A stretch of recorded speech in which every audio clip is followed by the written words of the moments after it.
Namaste, Jalel. You there? Yeah, I'm here. Hello. Is Ruff and Raphael is there too? Okay, you're both on the same line. That's great. Glad to have both of you on simultaneously. I watched your that video you sent me a couple days ago. I really liked what I saw, and I see you have two websites here: soulfulheartblog.com and soulfulheartwayoflife.com. I guess starting off this show, I'll give you the chance to plug your info and contact info. A lot of people do that at the end of their shows. I'll do it at the beginning, and I'll give you the chance to allow both of you to tell your life stories from a standpoint of how it ties into the work that you specifically do, dealing with healing, feeling, loving, awakening, remembering, ascending, and any other consciousness-related thing that you can talk about in this time. That I'll give you the floor to both give your life stories regarding to that, what you did, how you got into what you were doing, and all that. I first heard about you from I think it was the Higher Self YouTube channel uploaded something that Jalel wrote, and I was very impressed with what I heard, so much so that I decided, damn, I got to get this lady on my show, and I'm glad I was able to find both, you and your husband Raphael as well. Glad to kill two birds with one stone here, or I should say, feed two birds with one seed. Loving. Okay, so I've babbled long enough. Tell your life story, plug your websites and your info. You both got the floor. Wow, we're live now already, are we? Okay. Yes. Um, well, that's a tall order to tell our story in one drop here. Yeah. I think you already mentioned our contact info, soulfulheartwayoflife.com and soulfulheartblog.com. So thank you for sharing that.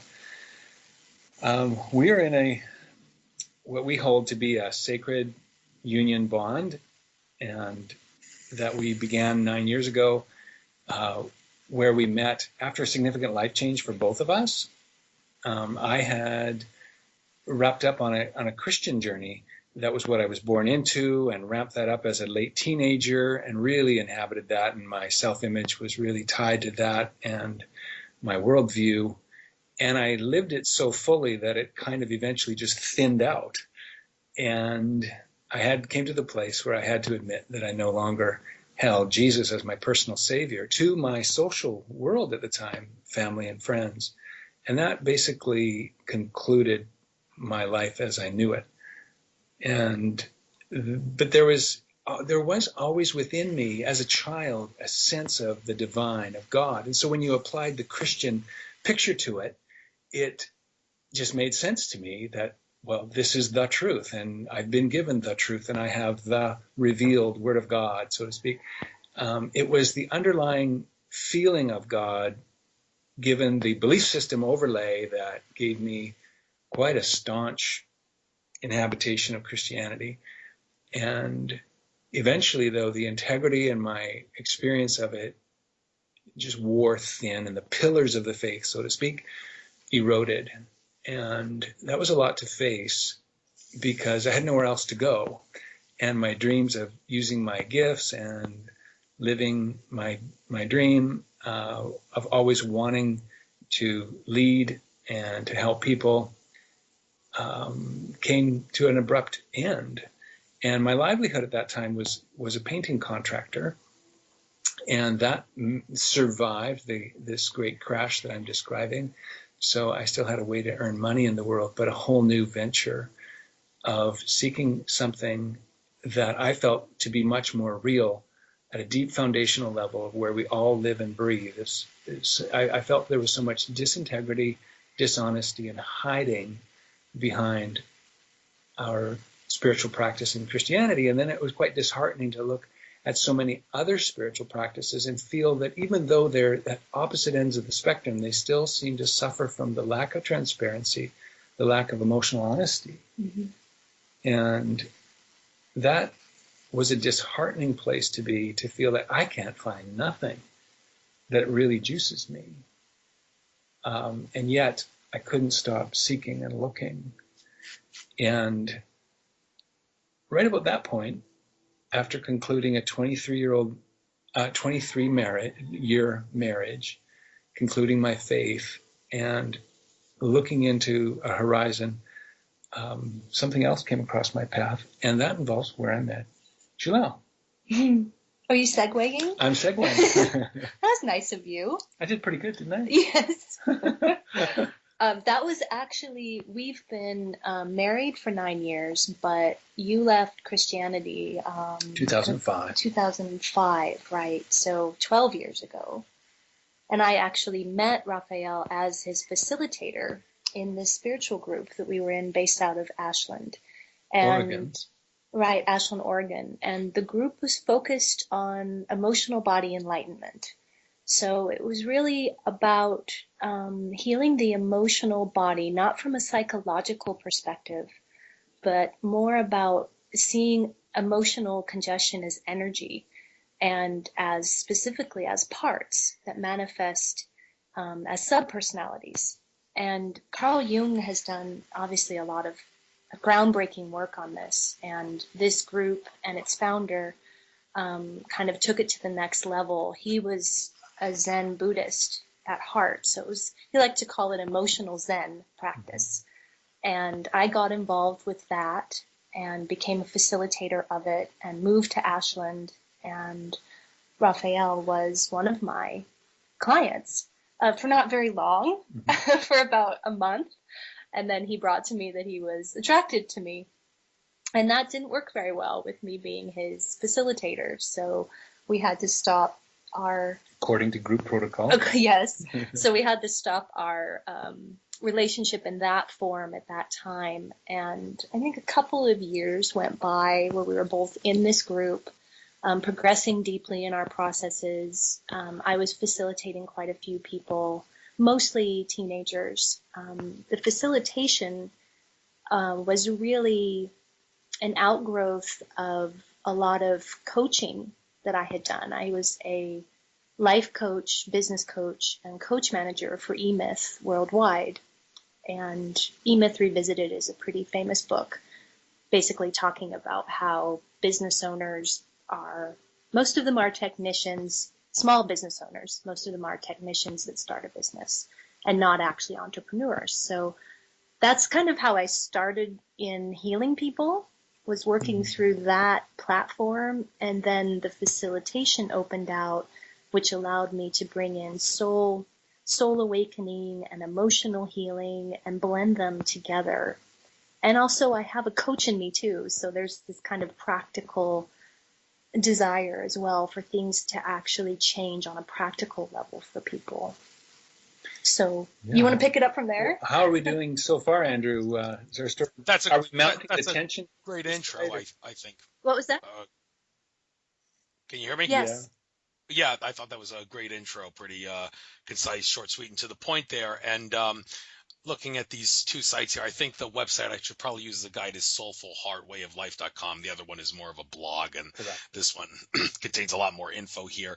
So, yeah, I noticed you're also write for in5d.com. Greg Prescott, even though he lives quite a ways from me, I'm from Pennsylvania. He's from Florida. We're pretty good friends. I wish I could have been at those two conferences that he just held in March, but I was not able to afford them. But then again, that was a month, astrologically speaking, where it said, stop worrying about trying to make life good for other people, like going to conferences, and worry more about yourself. So maybe that was meant to happen, as was my inability to go to UFO Con this past weekend. A couple things happened during the weekend that suggested, well, maybe I was destined not to go, so maybe I should be glad, but can't attend them all. But we'll talk about some of the events and things that you guys do later on. I'll give you a chance near the end of the show to make a sales pitch out of this program. But for right now, let's get the educational stuff in here. Talking about, well, first of all, before we get into any of 3D, 4D, 5D stuff, one thing, I haven't even clicked on these links, so I don't know what there are, but I notice, interestingly,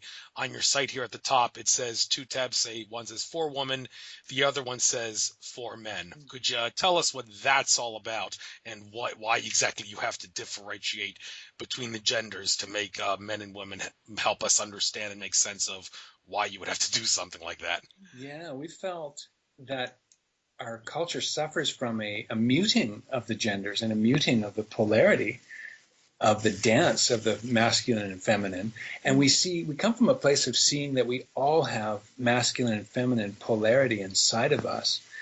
And it too can be quite muted, what we see as wounded ways.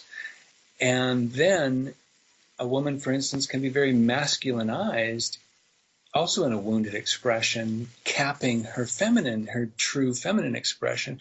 So these are tones that we like to explore, feel, if that's the person's truth, that they would like to inhabit more of their yin side or their yang side polarity inside of them. So that's one thing, and it's been an archetypal exploration for us too in our own bond. Yeah.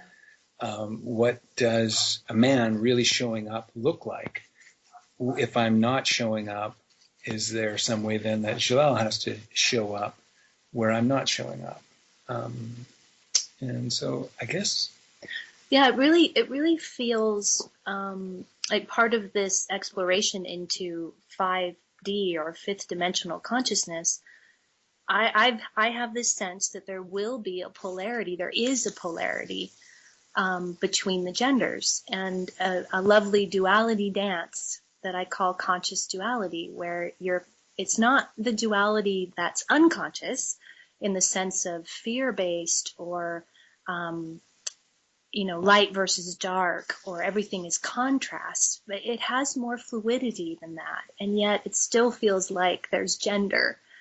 And some of this comes from my connection with star beings and some downloads of non-dual frequencies and other awakenings. And pure and simple, it also is a real heart and soul desire for me to serve women specifically. That's what I am. That's what I chose as a body. That's what I know. And so serving women is a joy for me. Thank you. Mm-hmm. And I'm hearing myself echo. But now I don't. Okay, that's good to know. That was short-lived. Yeah. All right. So, looking at your site here, before I start using each of these separate pages here under the Soulful Heart Process tab, I'd like to give you the chance to compare and contrast 3D, 4D, 5D. But before I ask you to get into that, the letter D, well, there's a lot of controversy about what that would stand for. Some say it could stand for dimension. Some say it could stand for density. Some say those that don't differentiate between the terms could say it stands for either or. But I'm not going to spend any time on this show with you guys trying to debate what the difference, if there is one, between dimension and density. It's a confusing subject. And what makes it even more confusing is that for every person that says there is a difference, you'll have someone says there isn't a difference. And some people will say, well, the difference, if there is one, is blah, blah, blah. Others will say, no, that's not the difference. The difference is yada, yada, yada. So that really confuses the issue. So I don't think it's really discussing the difference. For a really good soup, though, Andrew. Yes. But anyhow, one thing I do want to mention. I re-listened recently to that interview I did with Franco De Nicola back in 2014 it was. And he talked about how one of the significances, well, first of all, he said he does say there is some difference between dimension and density, but he claims Earth is in the fourth density and will for several centuries. But as far as dimensions go, he said the significance of 2017, and he was saying this approximately 3 years ago today. He said 2017 is the year, that the way he sees it, that our souls, not the physical bodies, the souls of humanity will be able to resonate with fifth dimensional consciousness. That, he says, is the significance behind this year. So for starting off, I guess I'll give you guys the chance to agree or disagree with what he's talking about. And then after that, could you please compare and contrast 3D, 4D, and 5D, and tell us what the letter D stands for, by the way. Donuts.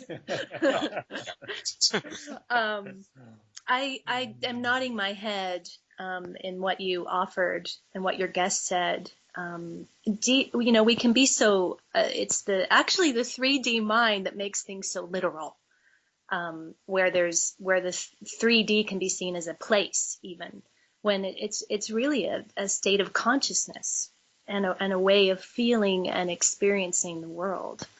And this language is admittedly new to us. We really have only taken this on in the last year, although we've been in this process for many years. We just didn't know that's what we were doing. And given this picture of ascension, it enabled us to create a delineation that we didn't have before, that is admittedly mental based. So when you're looking at this delineation of 3D, 4D, 5D, you're in the mind. And it's actually not in the mind. The actual experience of it is not in the mind, but it's useful for teaching, and it's useful for locating, I think, for people to say, oh, I'm here. This is where I am right now. And this is what I have found anyway in working with people, is that they are able to look at this 3D, 4D, 5D piece. And also we also look at the lens of what we call the 7 key areas of life. And those are, hopefully I get them, emotional, spiritual, mental, physical, financial, environmental, and social.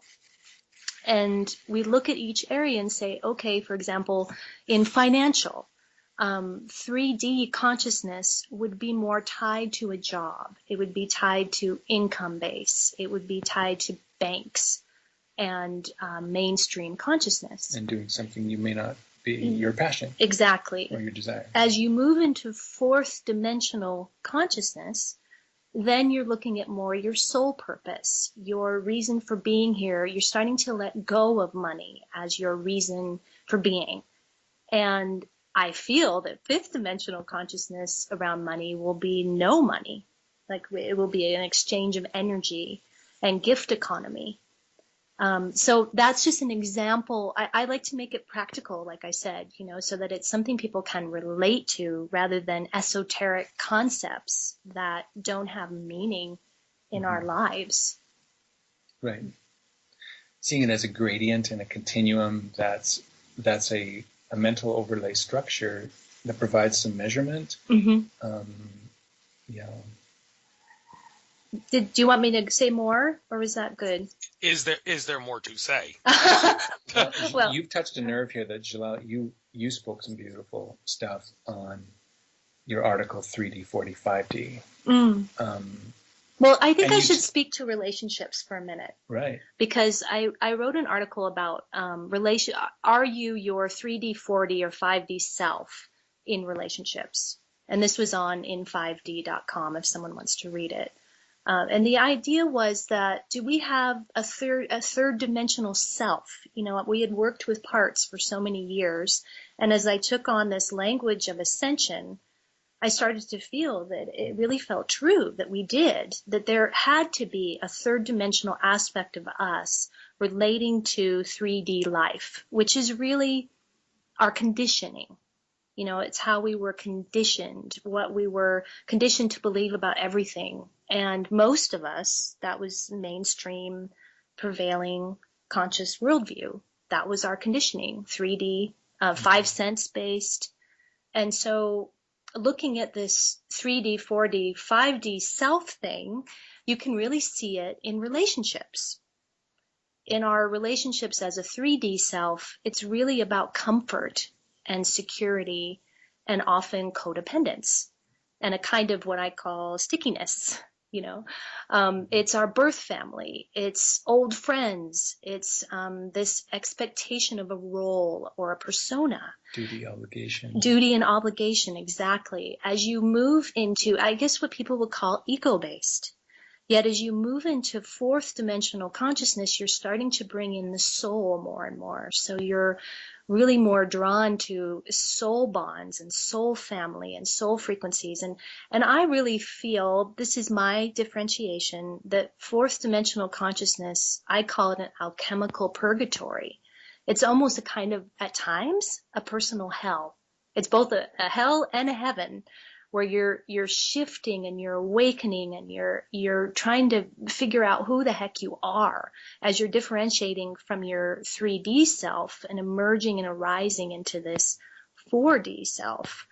And you can really see it in what people talk about in their relationships. 4D is lonely often. People talk about, I feel alone.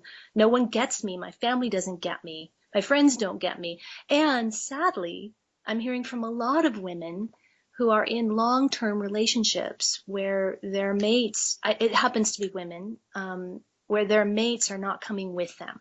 They're not awakening with them.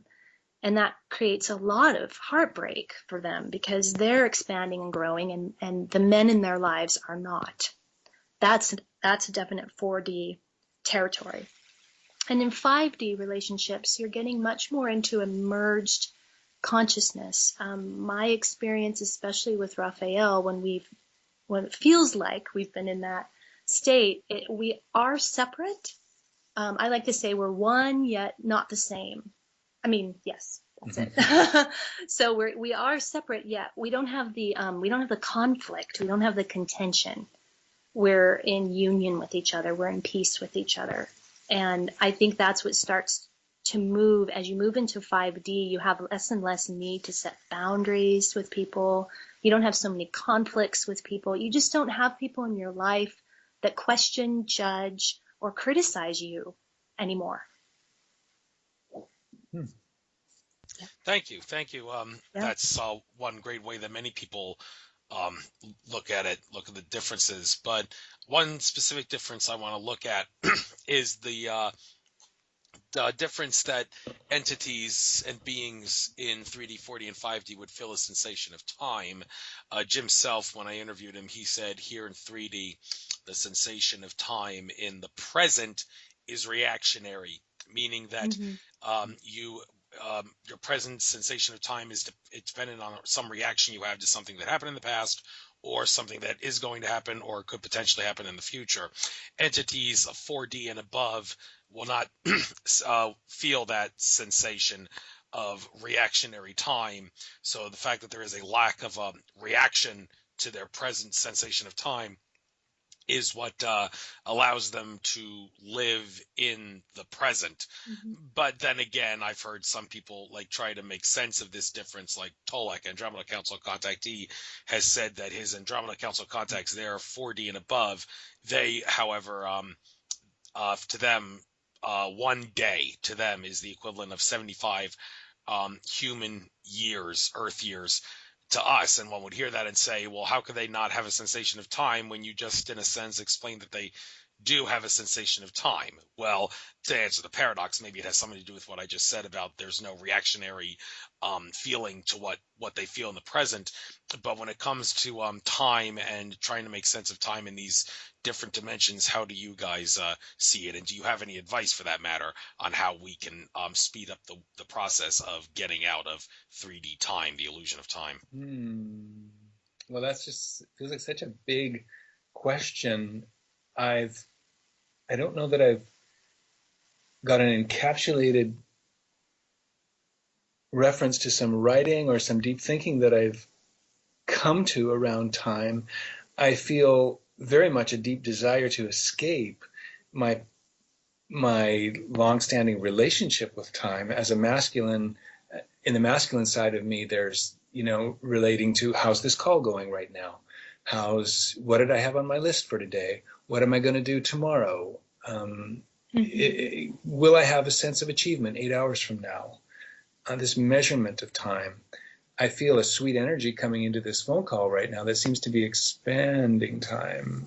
And Yeah. So I feel like I have whole new experiences to have in relationship with time, and I'm interested in them. You mentioned earlier, Andrew, and we didn't, the whole thing about 2017 being what feels like a tipping point, and it feels like there's this tipping point into a whole new era. I'm not a big news fan, yet I click on Google News at least once a day just to see, is it the same old dribble, or has the veil been lifted? And in my heart, I feel the veil's already lifted, and that's what we're living into. But is it lifted out there? Because the gloves come off, the veil comes lifted, it just feels like a whole new world pops open, because it coagulates in consciousness, which we can talk about our individual consciousness, or our consciousnesses, a couple of the consciousness we're enjoying on this call right now with those listeners.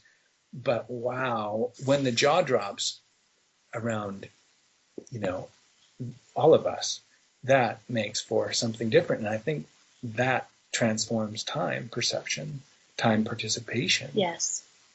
But there's just feels like a lot that could be explored around time. I think I want to, you asked how, and I can just share personally that meditation has been really key for me. And I know everyone talks about meditate, meditate, meditate. It's kind of, that's the mantra, is to meditate. What I found is that the kind of meditation that I don't even want to call it meditation anymore, because it's really more of a journeying. And in the journeying, you're bringing in different frequencies of consciousness into your being, and you're connecting. I mentioned it earlier, but you're connecting with star being aspects of yourself. You know, people, you mentioned an Andromedan Council download. I don't actually feel that. I feel like there are councils, and obviously archangels and guides, but I also feel like they're inside of us. They're both.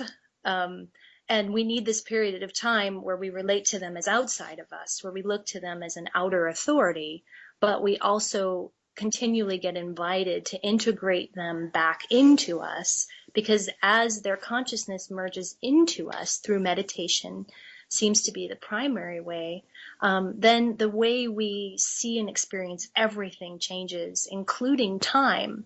And I have noticed increasing fluidity for me around time, where I am having difficulty tracking. You asked about our story, and it's like, what story? Who are you talking to? Who are you talking about? You know, trying to think in the past is challenging. I can still show up for a call at 5 o'clock. I can still show up for sessions at a certain time, but the way that time can imprison us, really, we just continue to loosen that. That's really the how. You loosen it through meditation. You loosen it through connection with star being aspects, and you also loosen it through changing your daily routine, so to speak, so that you don't have such a daily routine. I think those that are in full-time office jobs, of course they struggle to feel that time is not linear, because everywhere around them it's linear. We have to make personal choices and changes in order to change our consciousness. I think if that could be our mantra today, that would be a big one, is that this doesn't just happen, or, you know, some people pop into awakening, but if you really want to deepen it and boost it and go to the next places, your life has to change. You have to make different choices in all of those 7 areas that I mentioned in order to experience something different. Exactly. And when it comes to getting out of sensation of time, some things I just try to practice more and more is get out of the habit of looking at the clock. Like, if you're watching a YouTube video, you might be tempted to like see how much longer the video is. Well, try to get out of that habit. Don't worry about how much longer it is, how much you're into it. Just try to keep watching it. That could maybe eventually help you get out of the illusion of time. And the only time, like, I think it makes sense to obsess about time is if you want to do your meditations and your rituals at significant events like sunrise, sunset, moonrise, moonset, solar noon, and the times of astrologically significant events like eclipses and solstices and such. So that's the way I look at it. I want to say one more thing, if I can. Yeah, sure. The other thing that we've been exploring is I've felt for a while that there are no past lives. People talk about past lives very commonly, but if there is no time, then there are no past lives. And we feel this more on a quantum level, what we call the metasoul line, which I think is also called an oversoul. And really it's about that all of these fractals of our soul that come from divine source are playing out now, in the now. And this is really hard to teach. It's hard to talk about, but as you feel it, you can, for example, I'll just give you an example because that can help. I recently connected with my Atlantean self.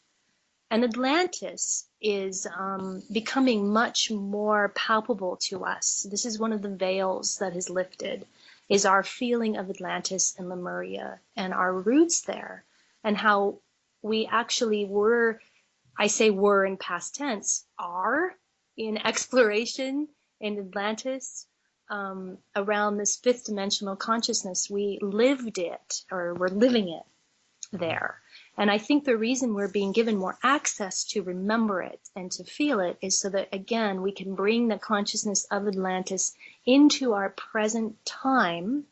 Only we will have learned whatever we've learned from the fall of Atlantis over this period of time, even though time doesn't exist. We've changed in how we see the world and ourselves. So integrating this consciousness into our being offers a lot of gifts. So that could be another piece. If someone was interested in connecting to their Atlantean roots, that can really impact your consciousness as well. Thank you. And regarding Atlantis and Lemuria, I think we may as well talk about it a little bit, because I'm going to be going to the Free Your Mind conference this weekend. One of the speakers there, Michael Tsarian, he made the rather bold assertion in his book, Atlantis, Alien Visitation and Genetic Manipulation. I did read it. I think it's fascinating. But a couple of things he says there that would certainly raise a lot of eyebrows. He makes the assertion that Atlantis and Lemuria existed during the same time period. A lot of people would assert, no, that can't be right, because Lemuria was definitely before Atlantis. And he even also makes the assertion that the mainstream science and mainstream history claim that there was an ice age, that a long ice age that abruptly came to an end about 13,000 years ago in a global catastrophe was a lie. That he claims there was no ice age. That was just to cover up the idea that that there was an Atlantis at that time period, because a lot of people say there have to have been an ice. If there was an ice age, then there could have been no advanced civilization. Well, no, because the idea that there was a ice age, Tsarian claims, was a lie all along. I definitely want to address that with him and see if he's changed his opinion about that. But you guys are somewhat familiar with Atlantis and Lemuria. You guys see them as existing during different time periods, right? Well, this Go ahead. this assertion, that we hear so commonly today with people trying to raise consciousness, they say there is no time. Time isn't real. They go on to say money isn't real. I like to back up a little bit for the skeptic and for the voice of protest and say, well, wait a minute. Yes, time is real. It's made up by our consciousness. And when we make it up, we're dishing up reality. And so to our consciousness, it is real. Mm-hmm. But from a higher quantum level, we see that we are projecting it from our consciousness. So from a higher level, we can say it's not real. I think it's better to say that it's made up, because all of reality, I feel, is made up.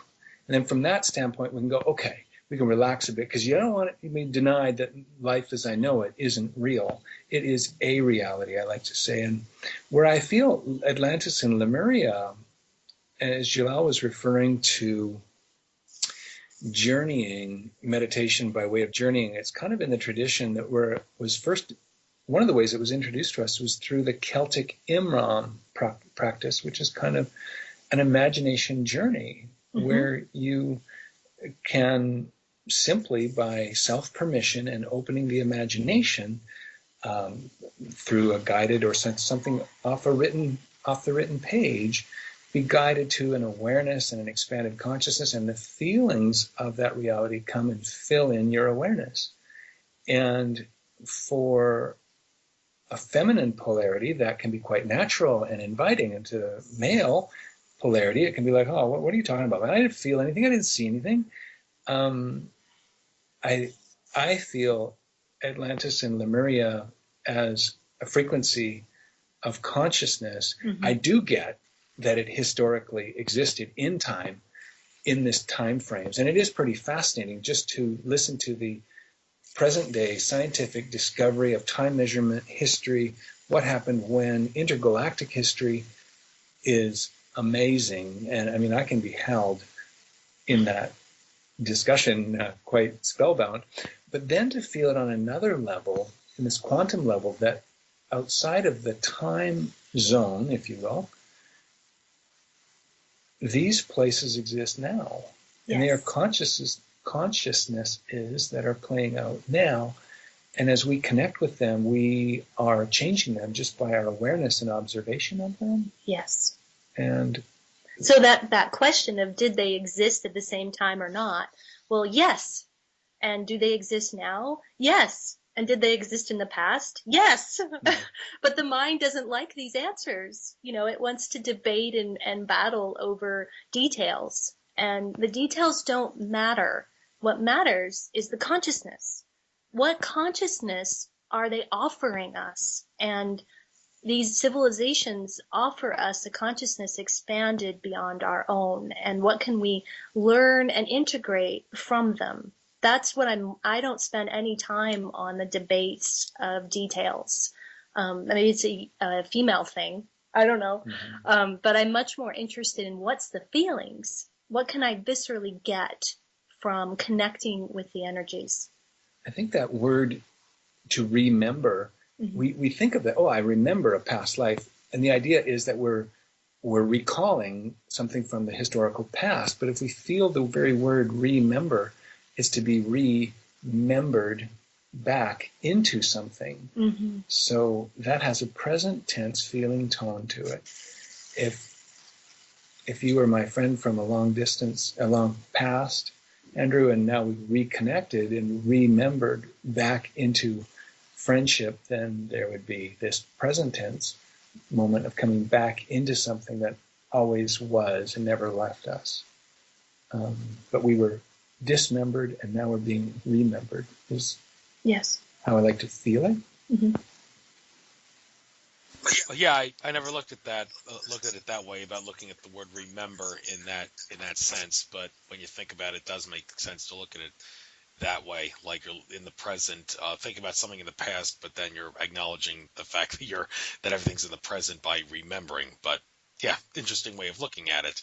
But in regards to not focusing on details and just trying to, because you think maybe that's not really the best way to go about it. Yes, I do see where that in a sense makes sense to do it that way. But then again, if I don't focus on the details, a lot of my shows would be kind of boring because I often like to tell people, well, you said A, other person said B, both of you can't be right, so how do you explain that? Well, that's something I take very seriously on this show, and if I didn't do it that way and didn't focus on details like that, it'll be kind of boring. But in regards to consciousness, Mm-hmm. providing the answers without details, yes.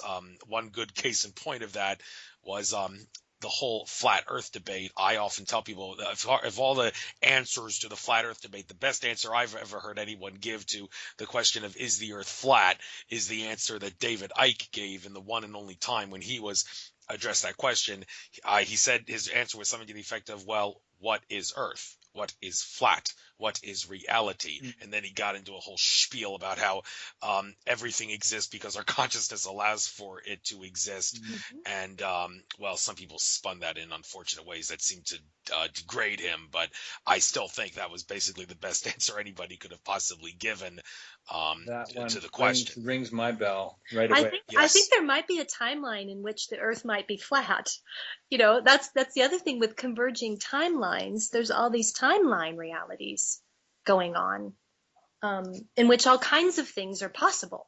That's all that really I think we're offering, is just to open the mind to all the possibilities and all of the infinite possibilities, and that we are infinite possibilities and infinite awareness and infinite love. And that comes from David Icke as well. That if that really is our essence, that we are all these infinite things, in what ways are we making ourselves small? Is our mind, is our mental thinking small? Is our social relationships small? Is our service to love small? How do we become bigger and be as infinite as we actually are? That's why I don't go to many answers. It's really often more and more questions that expand consciousness. Yeah. And if we ever do get close to pounding the pulpit with our truth, we're very much want to preface that with a near as I can tell preface, mm-hmm. that this I really believe with all my heart, but it is not the final capital T truth. I feel like the main piece is if it resonates for someone, if something they're reading from us or hearing us in this show when they listen to it, if they go, yeah, that feels true to me, there's the truth in that moment between me and them. There's our resonance. And I don't put any energy to prove. I have no energy to prove anything to anyone, or to list a bunch of facts or get a bunch of data to support what we offer. It resonates or it doesn't, and that's fine. Yeah, that's fine if that's the way you want to look at it. Fair enough. I'd like to switch gears for a moment, though. Looking at one of the pages here, integrating soul aspects into your 5D self, get into this whole spiel here about meta soul, or oversoul, it has been called, exists in a very high dimensional frequency of 11th dimension. Well, blah, blah, blah. I'll give you the chance to talk about this in detail. You do mention something about here, a fragment expressing in 1312 and one in 2300 and one in 30 AD seems to tie in somewhat, I guess, to what we were talking about earlier about time. Yeah. But yes, but this whole idea of metasoul and having higher selves, and how do you know for a fact it's in the 11th dimension? I can't help but put you on the spot with that one.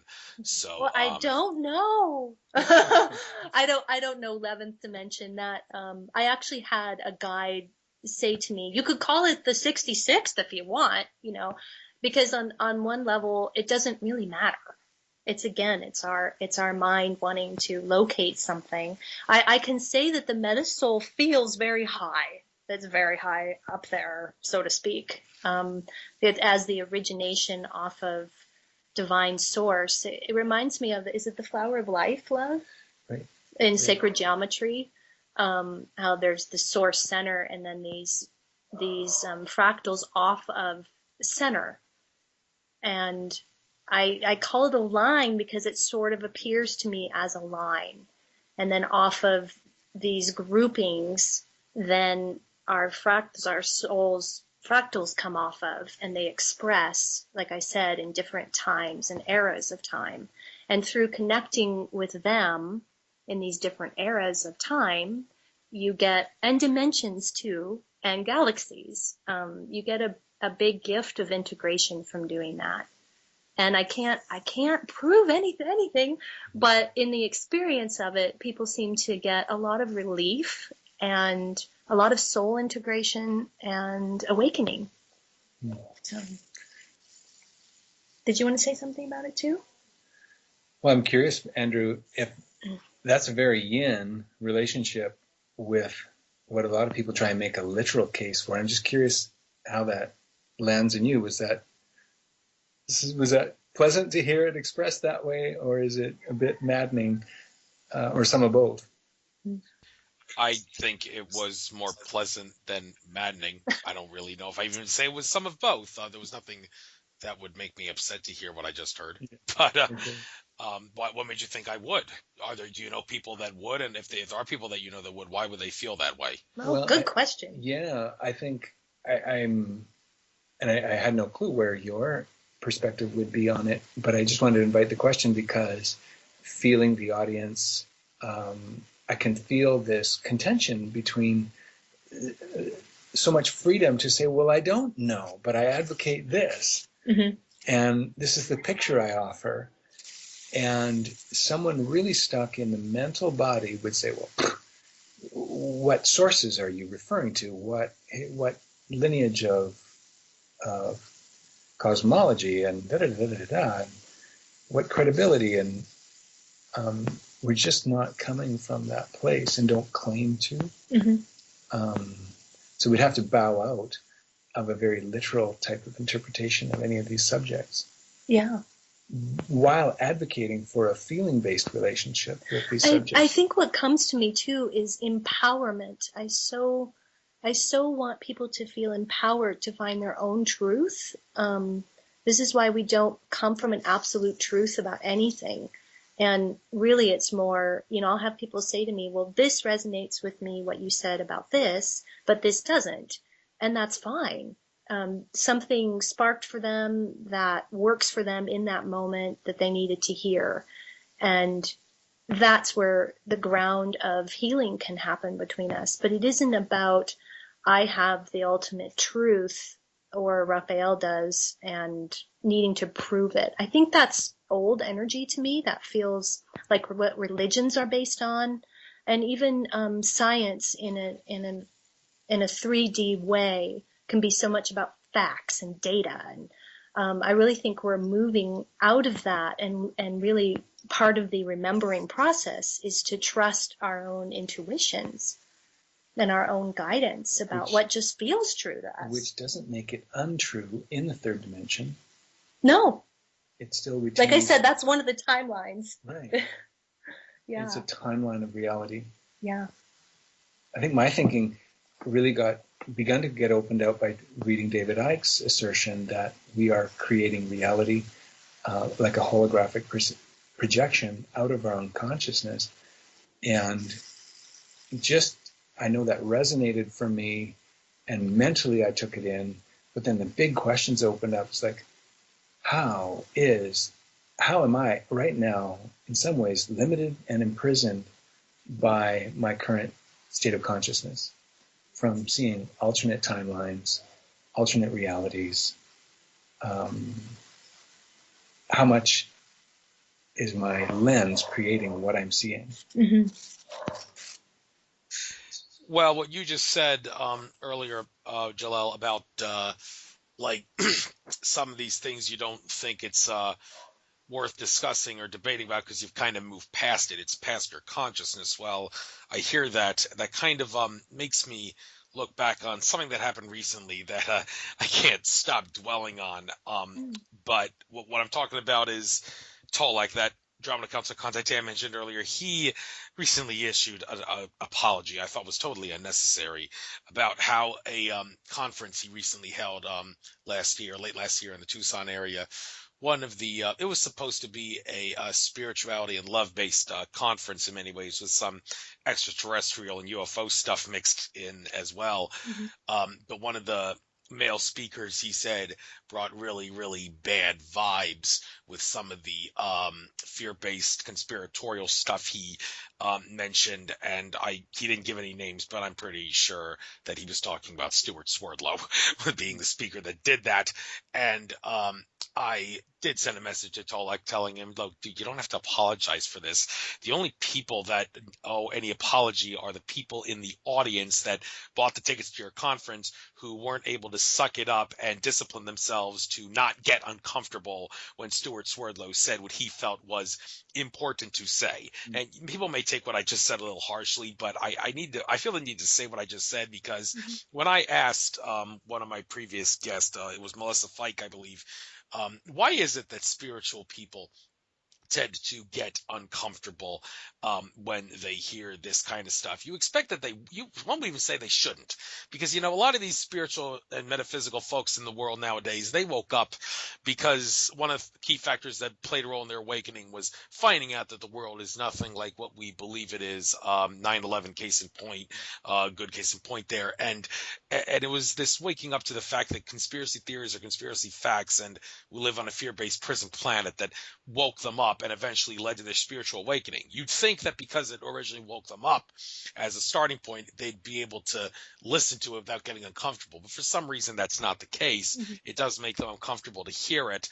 And the reason that's the case, which is because it's out of their comfort zone. Well, it's interesting. That's the exact same answer to the question of why is it that people who are sheeple, who are not awake, get uncomfortable hearing the same kind of stuff? Well, the answer is because it's out of their comfort zone. So you can kind of think as highly spiritual people that are very new agey and don't want to talk about negative stuff. Negative stuff are on the exact opposite, but yet the same end of the spectrum as the sheeple who don't want to hear that kind of stuff. Maybe that's a little harsh, but hey, what better way can I look at it? And I do think that one of the big hindrances to humanity's awakening is the fact that, well, aside from sheeple not being awake, these spiritual people who cannot train and discipline themselves to listen to this kind of stuff that people like Stuart Swerdlow and even David Icke talk about to a great extent that would make a lot of people uncomfortable. You got to learn and discipline yourself to listen to that without getting uncomfortable. Otherwise, you're a hindrance to humanity's awakening. So do you guys, hate to put you on the spot, but do you guys ever get uncomfortable listening to this stuff? Do you think maybe it would be in your best interest, if you do, to discipline yourself not to get uncomfortable? And if so, do you have any advice on how people can do that? Wow. I've felt I certainly have been awoken to deep conspiracy stuff and found myself really fascinated and drawn.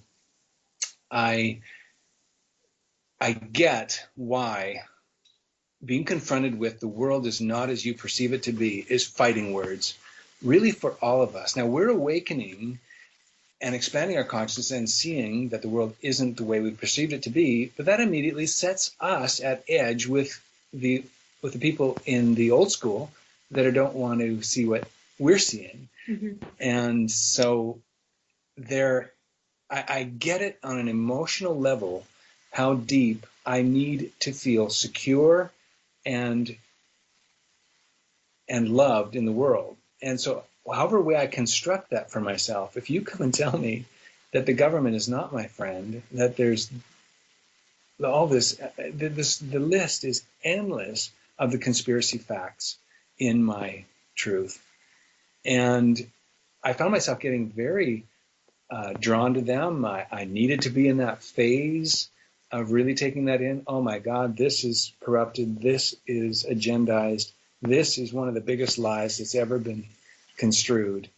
And then I needed to go through the phase of, beginning to share that a little bit with my world and finding that the majority of my world didn't want to hear that. So, whoa, this is polarizing, but I can't stop myself from going into it, then realizing, well, I'm kind of like putting dynamite under my own world here just by taking in this worldview, because I've either got to keep it to myself or go find a new social world where it resonates.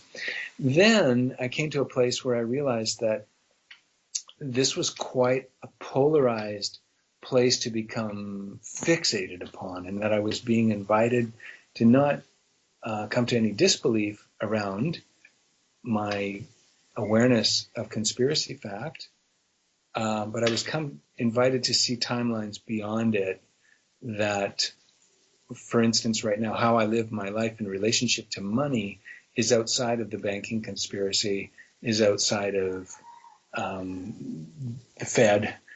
And while I still use money, I feel myself in transition. What tax laws are being passed and who's getting screwed over by this one and that one. My life has become irrelevant to those things because I'm not hanging on to large investments, let's say, or I'm not in a deep way connected to the banking system, for instance. And so therefore, I see that that's a major conspiracy going down, causing a great consternation of the sheeple versus the awakening in a particular timeline. And it has a very valid thing to awaken consciousness. And I'm glad it's happening. And I know it's a war internally for individuals and for friends and family. And I feel that war needs to go down in consciousness. And yet I feel really grateful for those to be kind of just like ticker tape headlines moving through a news feed and not something that I really personally feel called to take into awareness, although I do honor those that are clearly, that's their role. That's their calling. It needs to happen. I think if consciousness doesn't explode open, I'm left with a much smaller playing field. I think it's important not to do an against each other thing. Like, I don't really like the term sheeple. I find it kind of demeaning to people and judgmental. And I don't feel like there's a hierarchy here of awakened people and spiritual people that are way ahead. I think we are way showers to show something new, but that doesn't mean that we're ahead or that we're better. One thing with unity consciousness, with 5D consciousness, is a sense that no one is better than anyone else, and no archangel is better than any human being. They're just at a different consciousness level. So it's to respect everybody's phase, that the phase of Stuart doing his talking about the aliens from his perspective is really sacred to him. And the people that are in that room that are uncomfortable with it, that's sacred to them too. And for you to not know what to think about the whole thing is sacred. You know, can we somehow be okay with where each of us are and accept it, and find the people for which we're most resonant with where they are. That, I guess that's the biggest thing that I would invite around it, instead of comparisons, which is duality thinking, you know. Right, but I do think it would be in people like Tulloch's best interest to just shake off all the discomfort that people felt and just continue to invite people like Stuart Swirl to those conferences to get the people to maybe learn to like it and discipline themselves, and because that I think would definitely play a better role in the overall awakening than uncomfortableness can be a really good ground too. Like, it's just because they were uncomfortable isn't a bad thing. So much of our transition and our awakening, especially in 4D, is uncomfortable. That's the whole point of it. Even chaotic. So even chaotic, yeah. So we make people uncomfortable sometimes because we challenge their way of thinking about their world, and who they actually think they are is not who they really are. And that's uncomfortable. David Icke has made people uncomfortable for decades, you know. That's part of the whole reason we're here, is to make what has been comfortable uncomfortable. So, and I think we all draw different ways of having that experience. So the people who went to this seminar and were uncomfortable, they drew that. They needed that, obviously. They weren't victims to anything. That, I guess that's the other piece, is there is no victimhood. They signed up for it. Yeah, they literally signed up for it. Yeah. So I believe the apology wasn't necessary either. It's like, well, that was what they signed up for. Great. You know? Great. Okay, thank you. Oh, interesting. I don't hear myself echoing. All the other times I turn myself on, I was echoing for a little bit. Hopefully there won't be an issue when I upload this to YouTube. But you're sounding really good at this end. Yeah. It's good to know. All right, shifting gears again. How does one integrate with their own soul? Now, this is something I definitely have to focus on in great detail, because of that same conference that Tulloch held that I just mentioned. One of the ladies in the audience, I sort of never met her before, but we kind of became friends for all intents and purposes at that conference because we spoke about a lot of things. She appears to have powers that other people would wish to have, that because her consciousness is up to, and maybe even her DNA, because she's blessed with it, have enabled her abilities to do things like what she did. She has the ability to like check people's souls, among other things, and I know that because, well, that's what she said she did to me. She told me, I see a very good future for you, Andrew. I checked your soul, and I'm pleased to report that you are protected. If you keep doing what you're doing for the good of humanity, you will not suffer in life because you are protected and guided, and everything is planned out to work out well for you. Your soul says so. Well, I'm thinking, well, it's great to hear that, but, well, you kind of make me jealous telling me that, because I wish I had the power to do that myself, to check my own soul so I could integrate with my own soul better. But you do. So how? You do. Okay, could you tell us how, for all the people that are going to listen to this and want to know how they can integrate soul in such part ways? of it is getting over the mindset or the thinking, the limiting belief that you don't. I do think people with gifts, like the woman you mentioned, or, you know, when we offer our gifts, we're offering a template of something, but we don't have something that you don't have, because we all have it. This goes back to the infinite, that we are infinite awareness, infinite possibilities, infinite love, all of us. And I also wrote an article about everyone is a channel. Everyone is an energy healer. Everyone is a psychic. We all have these gifts in our DNA, as you mentioned, in our cellular structure. This is our sacred humanity, is that we have these gifts. And when you say how, I'm actually energizing in this moment the consciousness for which leads you to this place. It's actually being open to that you are this. And part of our how is by working with the parts of people who have the self-limiting beliefs that they're not this. And it usually manifests in unworthiness. It manifests in a punisher part, we call it, that has a very strong inner critic. And it can be very subtle. I say strong, but it can be very subtle. I feel that everyone I've met and worked with in over a decade has this inner punisher energy. It's in our culture.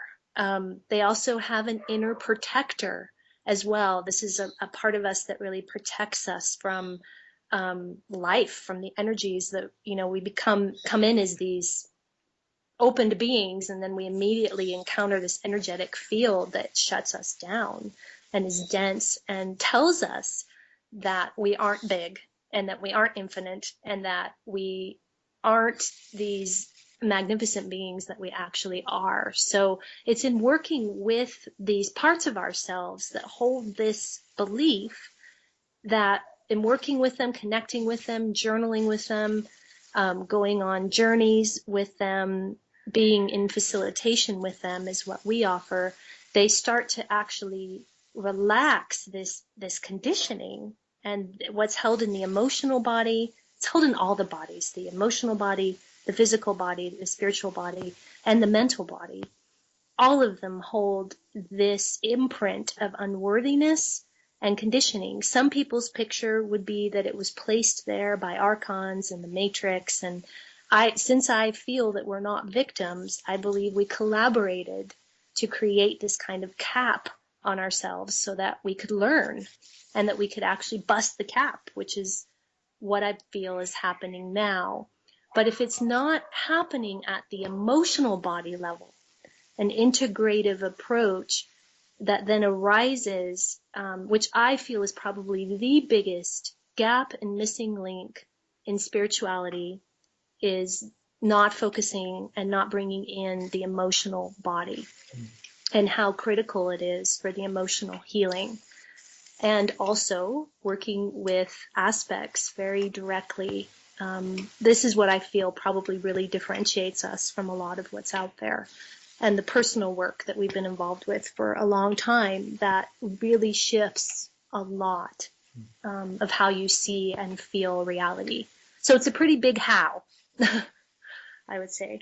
Do you want to say something, Will? Well, I just wanted to reflect that integrating our soul, I like to start from a cosmology that you, as you are living your life right now, is a full expression of your soul.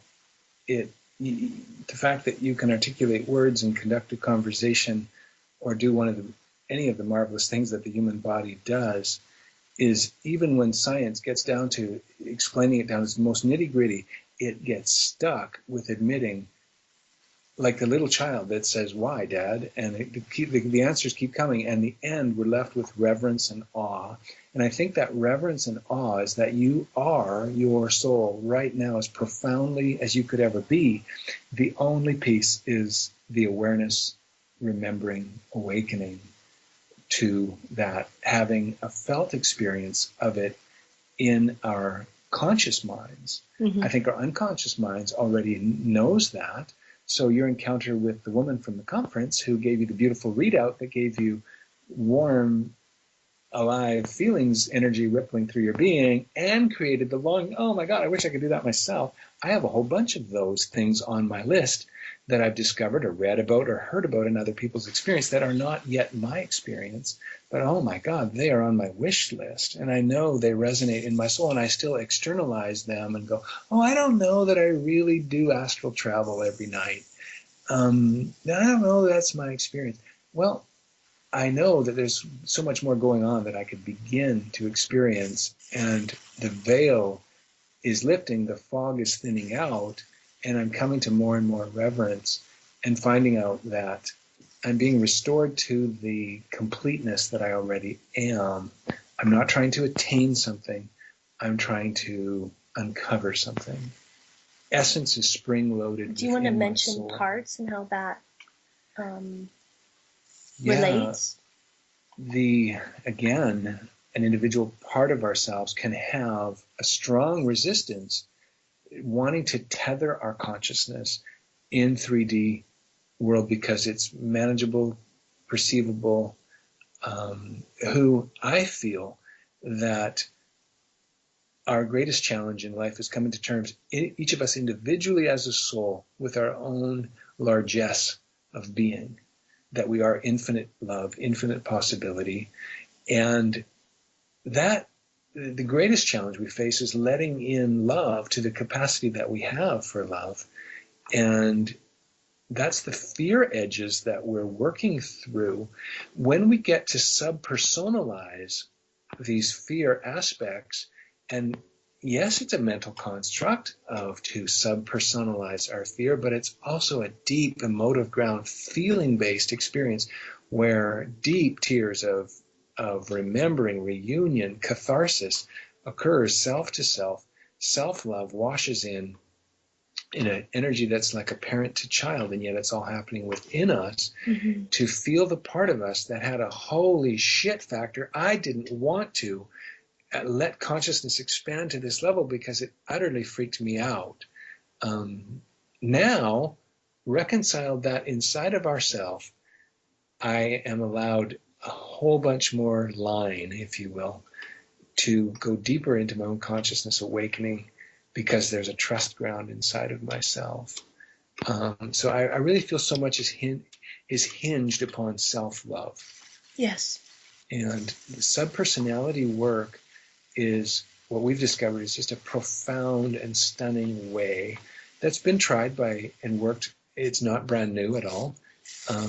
But we just feel without it, a part of us is improving our spirituality. A part of us is polishing our way of being in the world.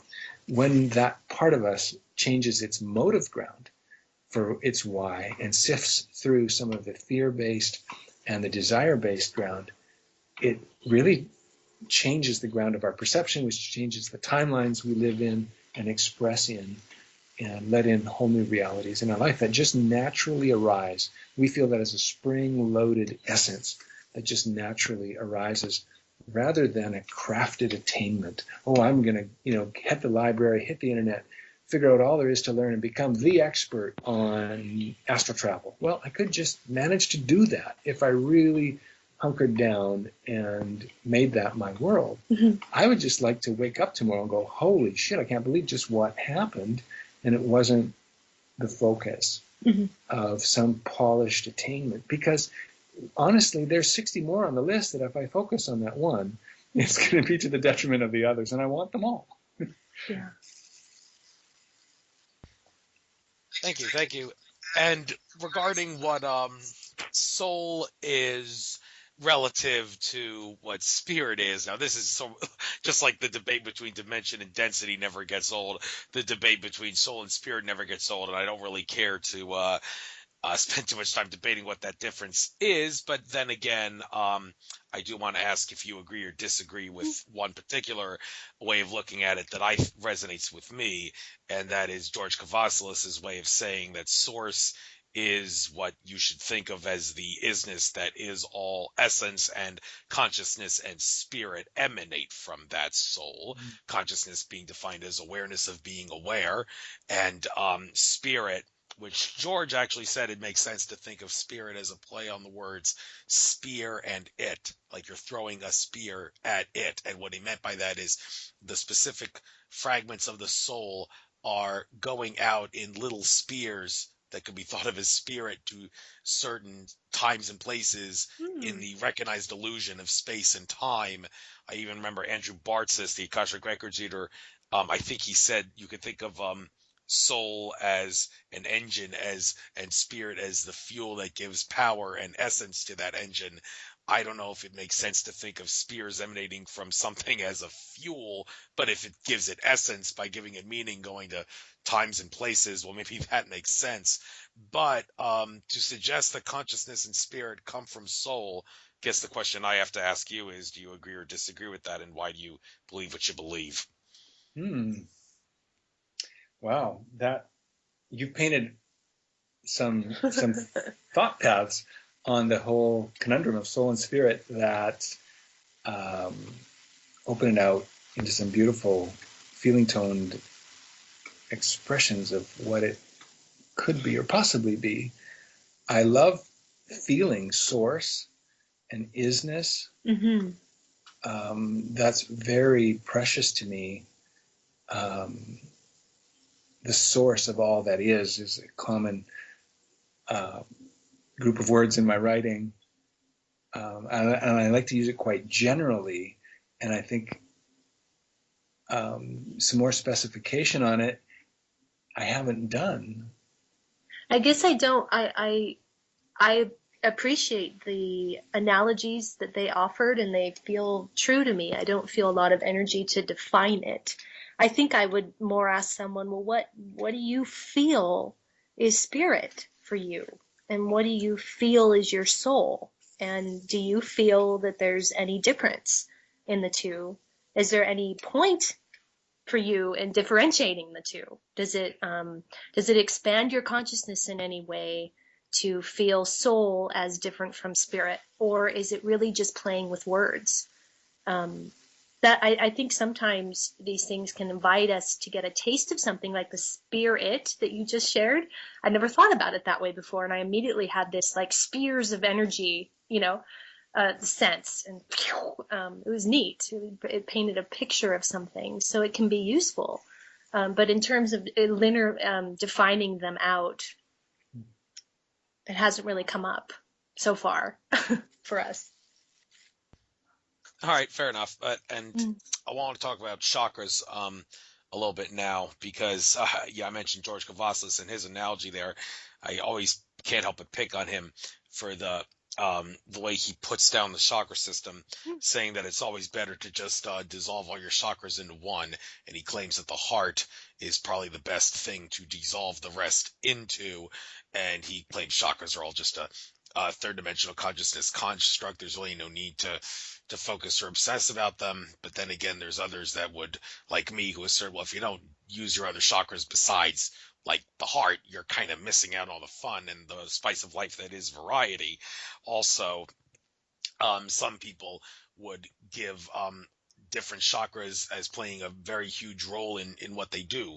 Andrew Bartzis, the Akashic Records reader, who I mentioned, very often use him as a source on my show because I feel that his ability to read the Akashic Records is perhaps the best way to get a definitive answer to a question, because the Akashic Records don't lie. The only way he's not going to give the correct information is if he accidentally misspeaks or lies on purpose, which he's going to probably not do because he tries to focus on sacred neutral. But he asserts that the crown chakra in particular plays a very, very big role in allowing him to decode the Akashic Records to get the answer to any question that's thrown at him.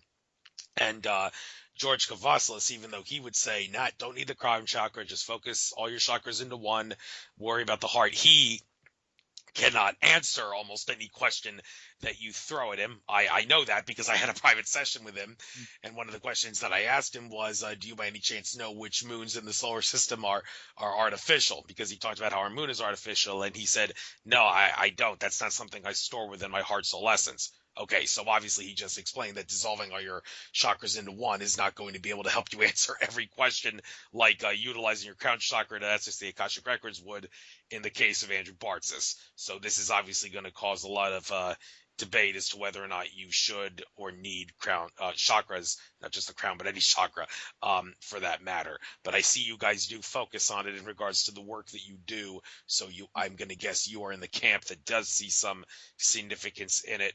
So for all those people that take on the Kavassilian way of looking at chakras, do you have any words of caution maybe for them? And also, for that matter, explain why you guys believe what you believe, please. I feel like there's, again, if all phases are sacred and we're not into comparing, I think there's a real validity, again, in delineating them for a period of time. Really feeling each of them, especially the seven, we work with the seven main ones, and really feeling them and connecting with them in a personal way and clearing them and activating them. It seems to bring a really profound awakening and health on all levels. So I think there is, and I have actually started feeling this lately, is that they are starting to feel more merged to me. That I'm starting to feel them more as actually offering, not as separate vortexes as I've pictured them for so many years, but actually sort of one swirling vortex. And I don't know if this is part of the transition into light body. If what I'm feeling is 5D light body Merkaba embodiment more and more, and that's, I didn't catch his name, Kasloff, is that his name? George Kavassilis, the Australian guy. Ah, yeah. Okay, sorry. But that may be more what he's speaking to, which is, let's say that both can be true, is what I want to say here. That I think for a phase of time, it can be really helpful to differentiate and delineate the chakras as separate. And then I do think there is a place at which they start feeling more merged and kind of move into one entity feeling. And also, what I have begun working with myself and with others is in the higher chakras above the seven, the main seven, what are commonly called the ascension chakras. So there's one about 2 feet above your head called the stellar gateway. This is just one picture of them, by the way. There's a lot of them out there. About 2 feet above your head, another one about a foot above. And then the causal chakra in the back of our head is actually a really critical one for ascension, that I feel connects us to star beings, to extraterrestrials, if you want to call them that, to the Akashic record, I feel is in here too, along with the crown. So there can be an expanded out picture that I think we get offered what we're meant to get offered. So we discover the 7 main ones, and working with those can be so helpful. And then we move into a phase of expanding into the ascension chakras, and then we move into a phase of a kind of merged. I'm kind of less going through personally when I do my meditation. I'm not seeing all the chakras anymore for myself. But when I do a guided meditation, which I just released a recorded one a couple of days ago that I highly recommend. Actually, I created this meditation because of all the complaints about ascension symptoms in the body. You know, so many people are having foggy, groggy, sleepy, nausea. I'm sure you've read this too. There's a lot of things that are happening in the body in response to the photonic light waves that are coming in. There's also geostorms happening right now as well. These are happening on the outside, but they're also happening on the inside. And this meditation I created essentially is to help soothe some of those things. In it, I connect with Mother Mary and Archangel Metatron, who's one of my main guides. And I also go through all of the ascension chakras in that process. So I could do that meditation and say all the chakras are merged, but that wouldn't really meet what a lot of people need. What a lot of people need is bridging. They need a way to go from where they are to where they want to go. So I would add to that too. As someone who emerged out of Christianity, for instance, I had no awareness of chakras at all. Mm-hmm. And so in this moment, I'm feeling just to include in the conversation for those who are going, I don't know about chakras. I read about them, but I've never felt them. So there's this level of our fellow humans that are not knowing what to make of chakras. And then there's all these extremely refined people contending that it's this way and it's that way. I really feel this piece that you're bringing about, and that we mentioned earlier about being in the unknown. I think your question, Andrew, really, there's this cutting edge of people suggesting it's this way and this way, and then there's the contention between the two camps saying it's this way versus that way. For someone to give me a picture that it's this way, wow, I just can't buy an absolute truth picture. I need, for one, I got to really trust where they're coming from, mm-hmm. what their motive ground is for being that delineative on it. If anything, I would take it, especially when I listen to them, I read their energy, I feel what they're bringing.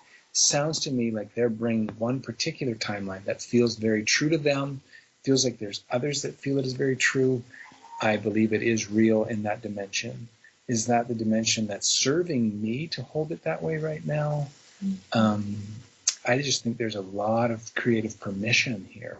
Yes. That if that guy just sounds far-fetched to me, well, then to me he is far-fetched. Sorry. But does that mean he's not credible? No. I like to, that feels alive to me because I don't have to kill him or myself or her. Right. And especially experientially, this is something that's so feminine, so yin, to be able to feel the chakras and to have, yes, and tons of people just talk about it like it's like everyday bread and butter kind of stuff. And then there's others that are like, oh, wow, what planet are they from? I don't know this. And to help that person get introduced to energy centers in the body, whoa, that's cool stuff, because that's moving consciousness.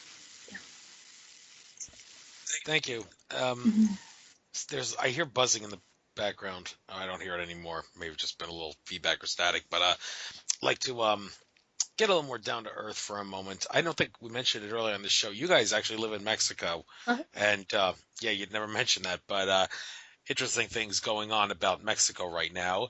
The Mexican politicians have made it very clear to Donald Trump, you want to build that wall on the Mexican-American border, you're not going to get any help from us. You're on your own, which, okay, fair enough. If he wants to, I see that wall as something that's all a bunch of talk and that isn't going to manifest. But anyhow, in regards to why I bring this up, it seems like this whole issue of illegal immigration is becoming a very big problem in the world today. And since you guys are from Mexico, I kind of wanted to ask you to get your take on it. But one specific thing about this is, one time a caller called into the Alex Jones show, because Alex Jones, anybody who listens to him knows he's very serious on making sure that open borders do not happen. He believes they are a bad idea. Countries are asking for trouble, especially since there does seem to be a plot of sorts to bring immigrants into countries, be it America or the European countries, and use them to destabilize the country in unpleasant ways and such.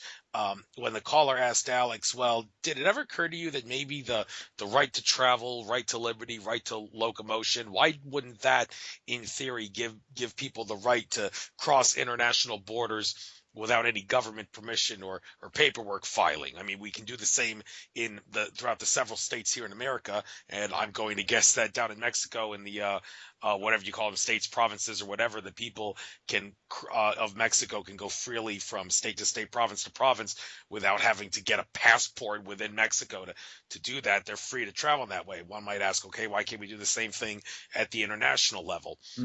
And Alex Jones said, well, you got to understand there's got to be a process. Not all borders are created equal. And he said, hey, I may be a libertarian, but I'm not a suicidal libertarian. It's not like we're bordering Switzerland. Now, I can imagine some Mexicans might say, whoa, you are discriminating against Mexicans right there, asserting that Mexicans are such bad people that we need to look at them differently and secure the border with Mexicans. Well, I think that maybe that's taking it to an extreme to suggest that, because anyone with any shred of common sense who knows what's going on and is not ignorant and naive would know that there's definitely a very big difference between the border between Mexico and America and the border between Canada and America. Right. The former is definitely more unsafe to stand at and be on than the latter would be. If you're just casually walk across the border, you're much more likely to run into trouble on the Mexican-American border. So, but to think that that we have to actually build a wall, that's tantamount to blocking an artery, if you will. If you think about the flow of people from state to state or country to country, you're putting a wall there. That's like clogging the artery. Do you really have to go that far? And if you do have to do a vetting process on people that cross the borders of countries, because I know some people would say, well, people of a nation, do we not have the right to ask our representatives in government to secure the border and do a vetting process on anyone or anything that attempts to cross their border? Do we not have the right to do that as a country? Well, yeah, some might say you do. So right there, that means immigration is a privilege and not a right. But do you have to build a wall and clog the arteries, if you will? I don't think so. So being people from Mexico, do you think there really would be too much of a problem, like building a wall on the border of your country with America. And do you think, what do you guys see as the proper way to handle the immigration issue in the world today that'll allow humanity to intermingle their different cultures, races, religions, and live a kumbaya lifestyle instead of one that's divide and conquer? Well, Any thoughts? I am really waiting for this veil lifting manifestation that we talked about earlier to come into full force, because then we can just portal travel to places and just show up in materialized reality in the state of our choice, in the country of our choice, and not have to go through a border. Yes. I think to me, this drama on the world stage of we're going to build a wall between two countries that we rely upon, like you say, I would be so surprised to see that actually manifest into reality. But the fact that the whole debate is up and alive in our reality feels like a war manifest, an external war that we're manifest. I think it gets back to, I feel it on a personal level, where getting back to parts of ourselves, this is a manifestation of an internal war of where we got to exclude one part of ourselves, and it's whichever part inside is dominating. These international boundaries, to me, feel like made up lines in the sand that we created in reality by our perception of them. Somebody said money isn't real. Money is only what we recognize it to be, and that gives it its reality. Now, I know when I show up at that border and I attempt to run through it, I'm going to get 6 cop cars and all the rest. So that's very real. No, that's very real because we all collectively agreed upon it, and that's why it's a hard and fast reality. But I so feel, you talk about a kumbaya, I think intuitively deep down in our psyche, we know this polarity between countries is something that has to go, has to go goodbye. We find we had to challenge some. Choosing to live in Mexico was for us a choice to leave our country of origin and to relocate here, and all this stuff in the news about it being unsafe, and it just felt so made up. And of course, it's the truth for a lot of people, but we found ourselves graciously loved and hosted by the Mexican people. We've already found our way in amongst how life really happens here, and have had to work through issues related to authorities. What a great deconditioning too of we talked about the 3D self earlier, and the 3D self, we're so much conditioned by where we're raised and the culture we're raised in. And so Raphael's from Canada and I'm from the US, and we both had conditioning we weren't even aware of until we moved here and we actually lived on a remote ranch for 18 months without internet, without electricity. We had one solar panel, without refrigeration.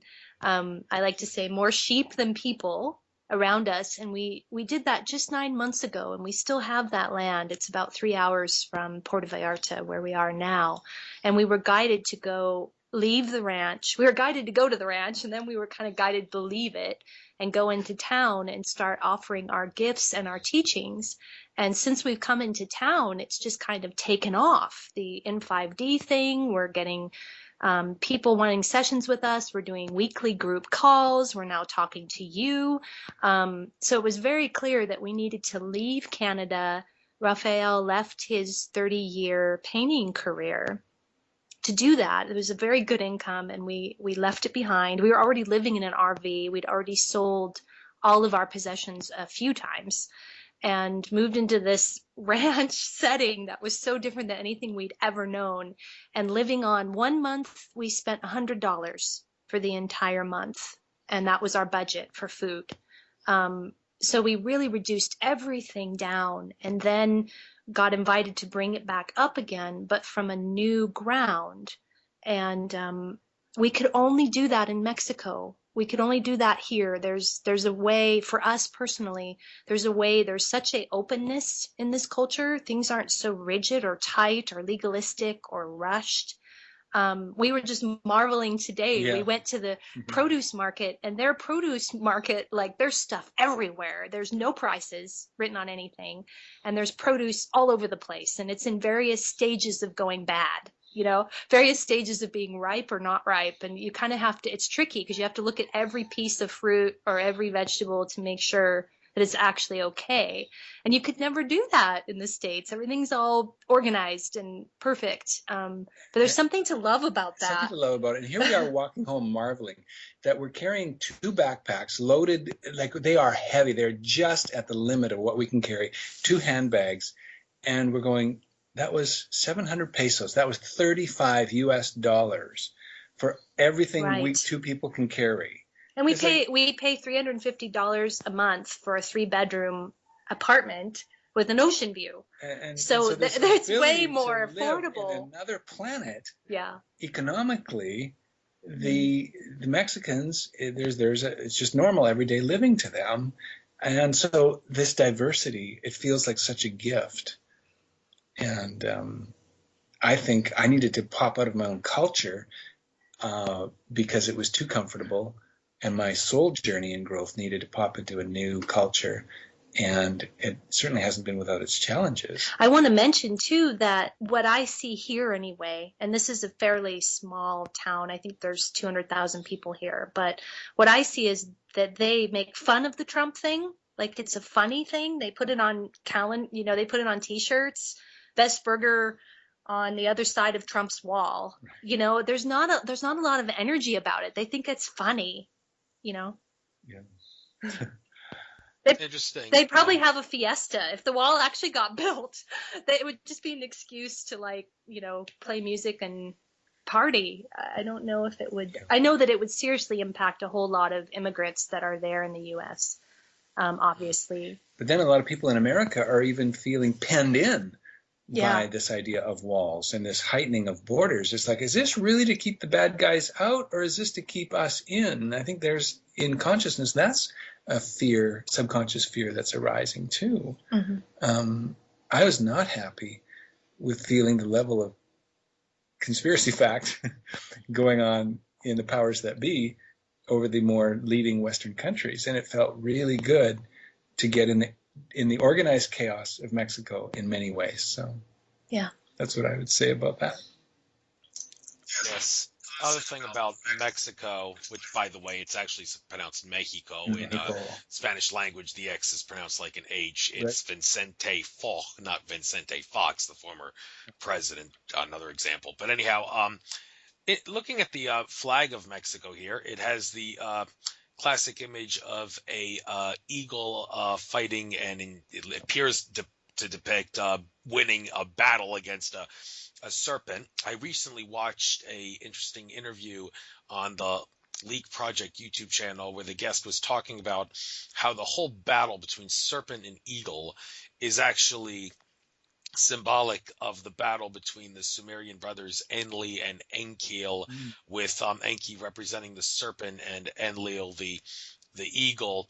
And this and I think that talker said, this is nothing to, like the serpent, this has nothing to do with the reptilian aliens of David Eichler. This is actually a good depiction of the serpent, because Enki is, well, unless you believe Robert Stanley, I'm not going to get into that can of worms, but most people would say that Enki is the good guy. Enlil is the bad guy who's against humanity. And going across the Atlantic, the whole story about St. Patrick removing the snakes from the Emerald Isle in Ireland, that's actually a bad thing, according to the guy who did the radio show, because St. Patrick, he's actually of the Enlil faction, removing the snakes from the island. That's actually getting all the good things that come with the Enki faction out of Ireland, which is was not really a good thing for Ireland, even though it's been depicted as a good thing. So seeing this depiction of the eagle overpowering the serpent on the Mexican flag makes me think that that's supposed to be symbolic of Mexico did at some point in its history get overpowered, if what the speaker is saying is true, by the Enlil factions over the Yankee factions. I'm only asking you this because you guys are from Mexico, but it makes for good radio conversation nonetheless. Do you guys have anything to say about my theories here? Wow. We found ourselves yet to be schooled on a lot of Mexican culture and lore, and in a certain way, we live on our own frequency bandwidth within the culture, a culture within a culture. But I would be delighted to be.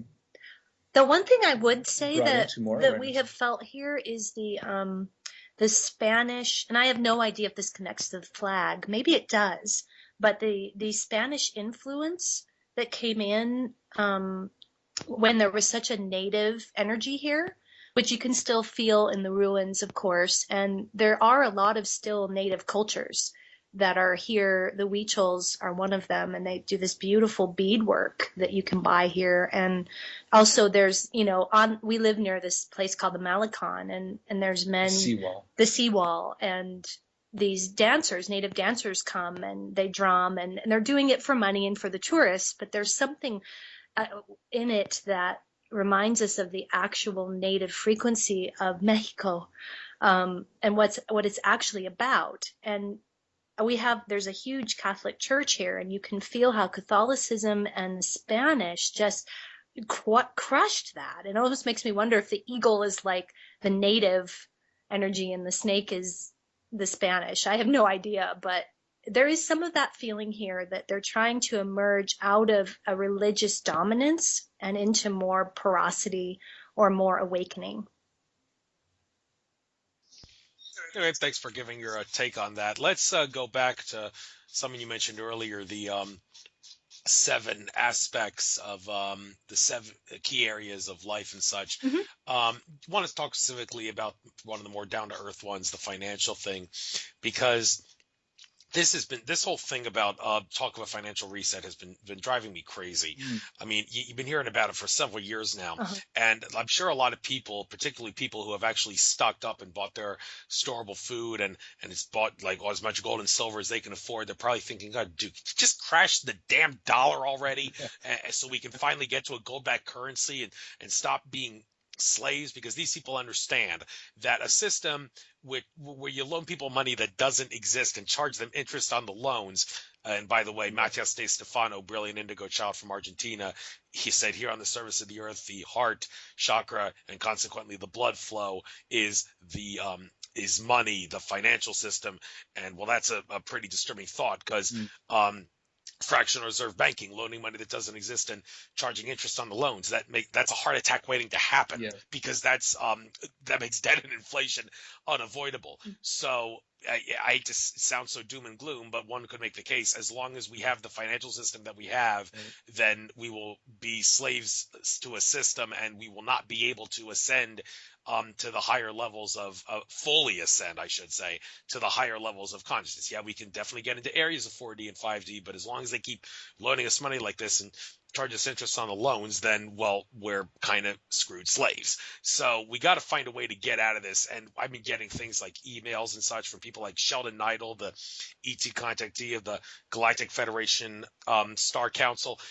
So they keep giving him information about how people are working behind the scenes, people on Earth and ETs as well, to do a whole Nasara thing where we get to a gold-backed currency, which eventually, maybe after a decade or two, will transition into no money at all. But he's been saying this since like 2012, and you're thinking, well, okay, do you have to keep stalling? Do you have to keep doing this? Could you just crash the dollar already? I mean, they can manipulate the system on Wall Street any way they want. Do you think maybe you could, for a change, manipulate the system to crash the dollar and to make us get out of the slavery system? Well, the word on the street is, well, no, they don't want to do it that way. They want it to be a soft, smooth transition to acclimate everybody gradually. Well, acclimating gradually is nice and all, but if it's going to take an eternity to the point of where people my age are going to be senior citizens before it happens, well, it's kind of going to piss us off that it's really taking this much time when you could have just solved the problem, crashing the system and forcing us to go through maybe a Great Depression for a little bit.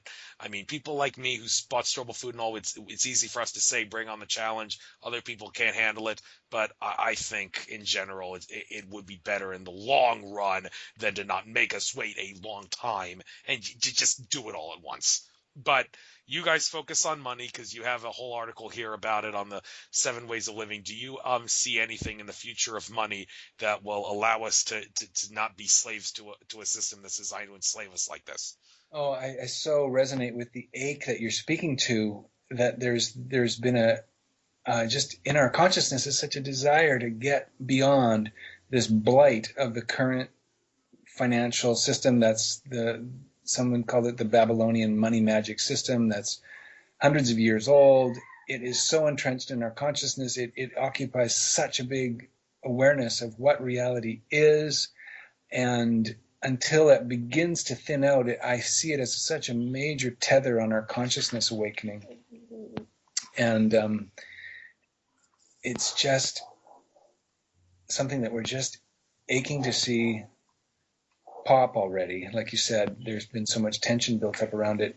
I know for me too, 2014, when we left Canada, the awareness was a strong awareness of collapse, and that we needed to find safe sanctuary. And we took our nest egg and all that we could and sold everything we had and loaded it up into 2 vehicles and moved to Mexico under the guise of going camping, and crossed the borders and made a down payment on a piece of land on a ranch that we could call our own, and began to grow our own vegetables. And we were really in that collapsed timeline picture, that feeling the shit has got to hit the fan. It is going to hit the fan. It cannot sustain. We've since relaxed our own personal collapse picture, because here we are back living in a small town, almost a city, living on city water and city propane, etc., and buying our food from a grocery store again. And it feels like the conspiracy to have an utterly catastrophic timeline that just wipes out the world as we know it has seemingly lifted from our consciousness personally, and we're feeling like we went through our own personal collapse, complete collapse. We depleted our nest egg that we took with us. We just went through such a deep transmutation, our own personal death and rebirth that was chosen. We declared bankruptcy. That was important. Yeah, a couple of years prior, self-chosen bankruptcy, to just detach from the money system and stop living by its dictates. And that felt really important for our process. And that was a kind of freedom without everything needing to collapse, the whole economic system collapse. We were able to personally collapse it. So I think what we would invite people into is, how are they relating to money? Right. Is it, in the article you mentioned, it talks about 3D, 4D, 5D again. And I mentioned it earlier as well. How is your consciousness relating to money? If you're awakening to the economic system, as you mentioned, and its falsities, and, you're moving into 4D, and then how are you feeling in terms of trusting how that's going to unfold? And it was really sacred, our phase of feeling like collapse is going to happen. We really felt that. We moved here with that sense of it, and we wanted to be self-sufficient. And we learned some really amazing things for that year and a half. We learned how to grow our own food, which most of us don't know how to do. And we learned how to live on very little money. And now we can feel that's not the timeline I want. I don't want the world to collapse in that way. I want a different kind of transition. And I do feel, as you mentioned, that star beings or extraterrestrials I do feel more and more that they are going to come in as a bridge, so that the degree of suffering that would come from a complete collapse, that's the timeline, as I say, I want to be in, is where there's not this big devastating collapse that happens, but more like a transition. Yes, but the sooner the transition manifests, Yes.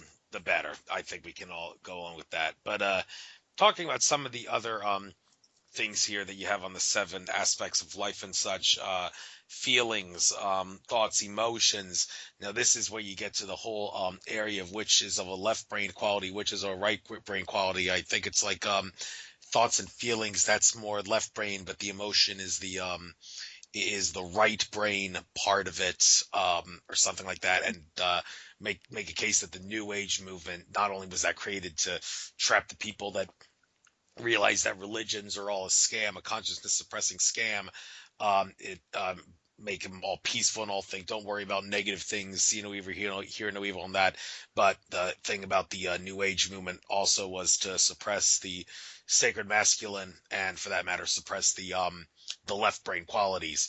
Because while we can't deny that we become too left brained, you also can't deny that it is not in your best interest to get too right brained. You got to have a balance there. But one would hear, well, have a balance. Well, does it have to be 50-50? Because you hear so many of the people in the field of spirituality and such, they would downplay. They may not be new agey and such, but they would downplay the qualities of the left brain to make you think, well, if you're going to have a balance, it would probably be better to like have 60-40 or 70-30, where the higher number is the right brain quality. So when it comes to balancing left and right brain, do you guys actually think 50-50 is the way to go?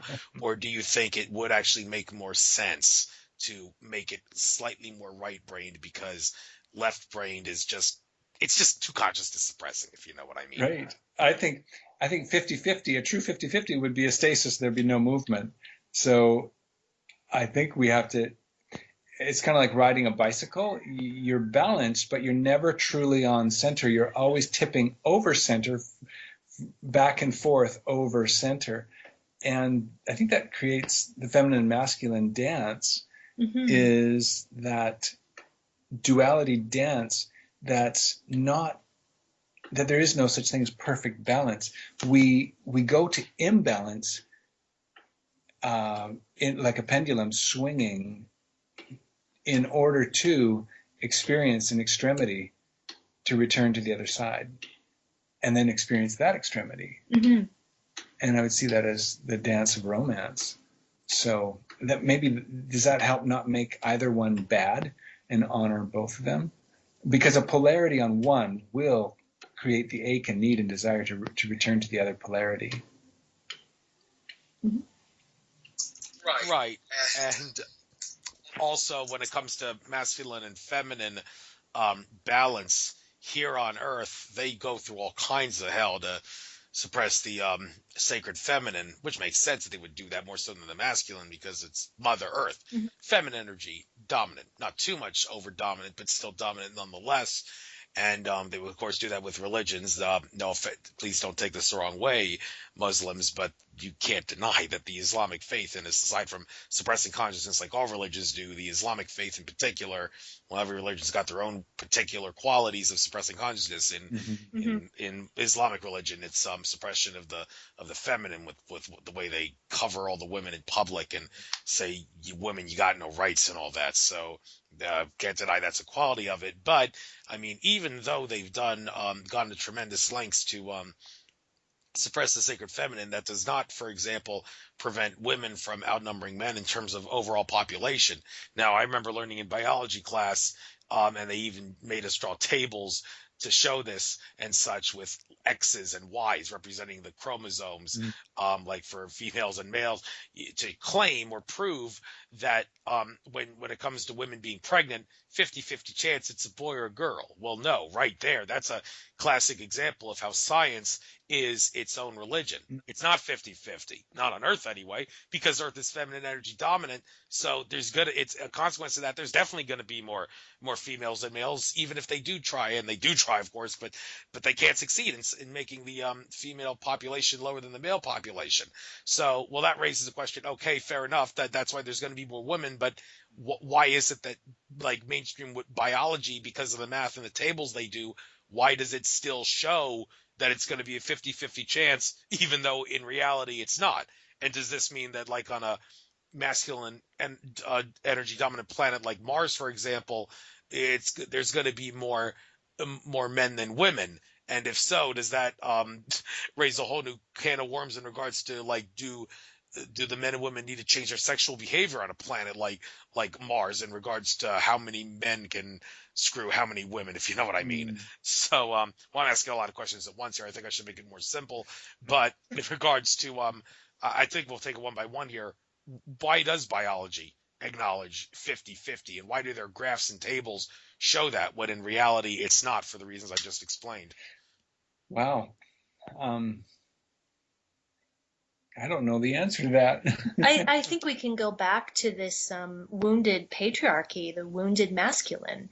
That's just, you mentioned religions and just this expression of the wounded masculine that I think has been a big experiment ultimately, that the suppression of the feminine, the suppression of the sacred feminine, of the divine feminine. This has been a big passion of mine for a long time, to bring awareness of the divine feminine.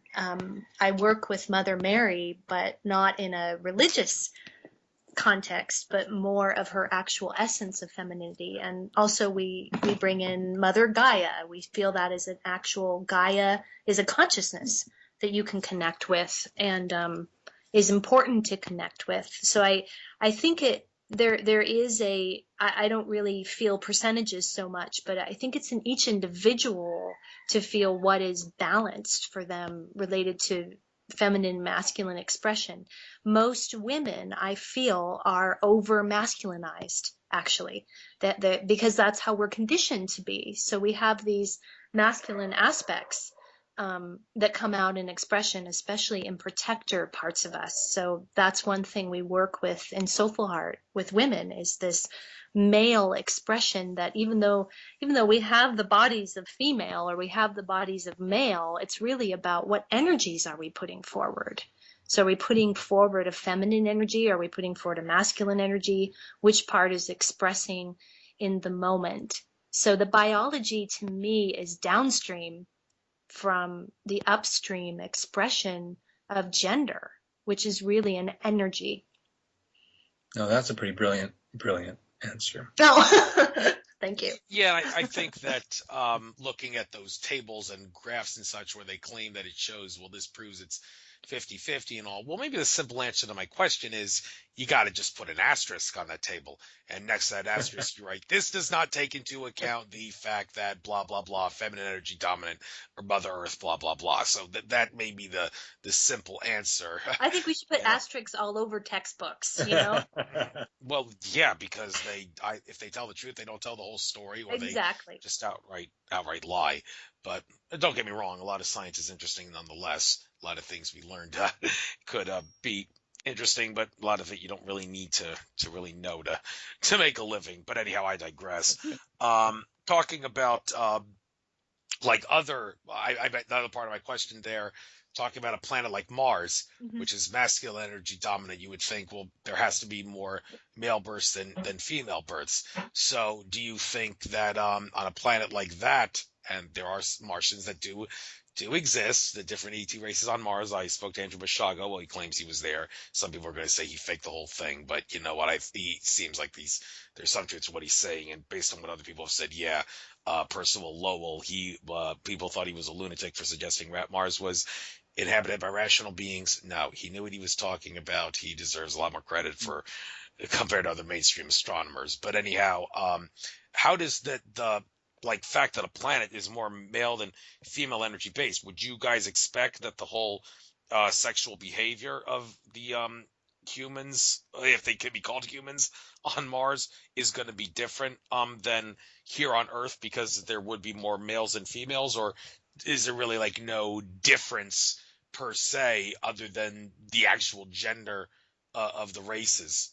Any thoughts? One of the pictures that shifts is that planets are consciousnesses, that they are a consciousness that is choosing to ascend, right? This is the picture in ascension, is that Gaia is choosing to ascend as a she consciousness to fourth and beyond, and that she already has shifted This is what a lot of people feel, and I feel it too, was the 2012 shift. So if Mars maybe is a masculine consciousness, then whatever is being played out there in terms of gender expression fits with Mars and what it chose. It's just a different picture than that Mars is just a rock in space, but that it actually is energy. So again, coming back to that, this isn't a biological question, that it's an energy question. So what energies are playing out? I don't know. I haven't had a journey to Mars yet, so I don't know. But if it was a masculine consciousness planet, then it very well may have more of a masculine expression. I see where you're going with that. Yeah. And all right, man, how time flies. It's 2 minutes till 8 Eastern. Yeah. I said at the end of the show, I'd give you guys the chance to make a sales pitch out of this and talk about the specific services that you provide. So why don't you quickly run through that? People can do the research in great detail by going to your sites and all that. But Sure. What do you offer? Why do you recommend it? What do you do? How do you do it? You got the floor for 5 minutes, I guess. Oh. And then we'll call this show a night. Okay. Well, as we've mentioned, the main crux of what we offer is this parts process work that goes from the emotional body all the way up to the spiritual body, including integrating soul aspects. And as I've been mentioning, star being aspects and even angelic aspects. And now you've got me curious about Mars. So Martian aspects as well. It really roots to wings. We go where is needed. And we do that primarily through space holding sessions. Raphael and another facilitator named Gabriel, those are not their birth names, but the names that they're transitioning to, both offer session holding space for men. And I work with women. And we also have Kalena, who is younger. So she works with women around 30 and younger, indigo, and especially people who identify as indigo souls or rainbow or crystal. We also have group calls that Raphael and I host. I do a guided meditation in those calls. It's sometimes 40 minutes, and it's quite powerful. We do teachings in those calls, and also people can share as well. We do those as a group, men and women, and we also now have started, Raphael did a men's call last Saturday. I'm doing a women's call in 2 weeks on the 15th. And we also have a group call coming up Saturday. So that's an important one if someone wanted to connect with us. The calls are a minimum donation. There's no amount, just something, some form of money to exchange with us. The sessions are $50 US for 90 minutes, which I've been told is quite affordable. And that's a minimum donation as well. And the other things we offer are immersion retreats, which are someone choosing to come here and stay with us and experience life as we do, or near us anyway. And we'll do a group in that, group circles, we'll do facilitation in the moment. We also have retreats that we're hoping will manifest if people are interested around the solstices and the equinoxes. So June, September, and December, and they would be here in Puerto Vallarta a few days, depending. We're very loose with these things because it's all about alchemy and interest. So if people want to come here and want to spend time with us, I promise you that you will get a huge boost in your ascension process, in your awakening process, in how you perceive consciousness. And that goes for the sessions as well, whatever level you want to participate. And the other piece I want to add is what's really in our heart is to create community. The four of us that I mentioned live in community. We share money. We share a van. We share food. We do live in separate living spaces, but we live very near each other. And that is our picture for the future for Soulful Heart, is a community. So we say to people, you can just read an article, or you can go all the way to coming to live in Mexico with us. There's really no limits here. It's all about resonance. Yeah, those retreats, wish you would have offered them this month because did my horoscope beginning of the month that said this is a good month for you to go on a spiritual retreat if it's offered. Well, none in April, unfortunately. But by the way, since you live in Mexico, do you know off the top of your head, someone like me who lives in Pennsylvania, would it actually cost more or less to fly to Mexico than it would to fly to like Alaska or Hawaii for me? Oh, I don't know. I would It's think it pretty would be far affordable. less. Far less. Yeah. A bit less, even though it's in America, Alaska and Hawaii are, it would still be less. I'm sure it would be more than going to any of the other several states of America. All I can But say is my daughter flew here from Canada and it was $400. Okay. oh, Yeah. And that's a pretty cheap ticket. that's going across America too. Yeah. They go across the continental United States, so I would have to think it's got to be less for me from Pennsylvania. So, all right, Very affordable. okay, definitely something I'll look into. And maybe you'll see me down there someday one of these days. So just keep an open mind to that. So Andrew, I want to say thank you for your generous curiosity to host us on your show and to introduce us to your listeners. Yes, thank you. Thank you for helping me understand the nature of reality better. By the way, this isn't actually live in the sense that people are listening to it. I have to do all my shows Skype to Skype pre-record because of some problems I've had with both Blog Talk and Capricorn Radio, but I'm not going to get into that can of worms. So I guess we'll and the bright side, the shows are less likely to be tampered with by spiritual gremlins and the NSA if we do it like this than a live show. Right. So maybe that's a blessing. So with that being said, namaste. Enjoyed having you on. I'll upload this to YouTube very soon. Enjoy the rest of your trek to infinite consciousness and good luck. Thank you. Thank you, Andrew. Take care. Bye. Bye-bye. Bye-bye.